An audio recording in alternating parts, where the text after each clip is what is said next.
BVMQ university chemistry में आपका स्वागत है और मैं अर्णव चटर्जी आपका केमिस्ट्री मेंटर, जिसमें हम लोग डिस्कस करेंगे अलग अलग इम्पॉर्टेंट टॉपिक सेमेस्टर 1 से स्टार्ट करके फाइनल सेमेस्टर तक। और आज हम लोग बात करेंगे ड्यूअल नेचर ऑफ मैटर के बारे में।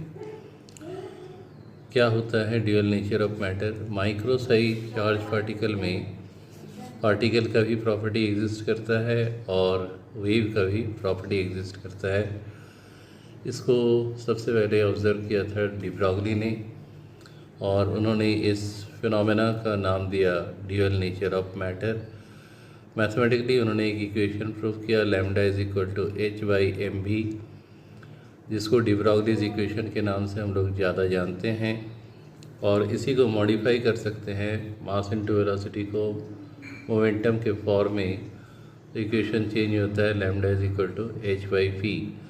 लैम्डा क्या है? वेव प्रॉपर्टी, और p मोमेंटम पार्टिकल प्रॉपर्टी, दोनों एक दूसरे का इन्वर्सली प्रोपोर्शनल होता है। और इस इक्वेशन को अगर हम ध्यान से देखें तो हम देख सकते हैं कि जो वेव प्रॉपर्टी है वो इन्वर्सली प्रोपोर्शनल है पार्टिकल प्रॉपर्टी का, और इस प्रकार के वेव को हम लोग मैटर वेव कह सकते हैं या पार्टिकल वेव कह सकते हैं।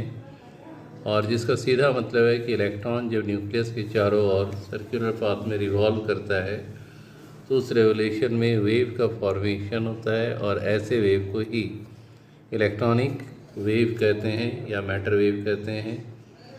तो ये पहली बार इस प्रकार का बिहेवियर मैटर यानी माइक्रो चार्ज पार्टिकल शो किया, और ये concept dual nature of matter के नाम से ज़्यादा फेमस हुआ। और एक नया branch of science, a new branch of science has been generated, that is quantum mechanics, which gives the idea about properties of micro size charge particle as well as macro particle, which was not possible according to the classical mechanics, which is based on Newton's law of motion। और इस बात को experimentally prove किया deviation और गार्मर ने अपने experiment के द्वारा, जो हम लोग आने वाले क्लास में डिटेल में डिस्कस करेंगे।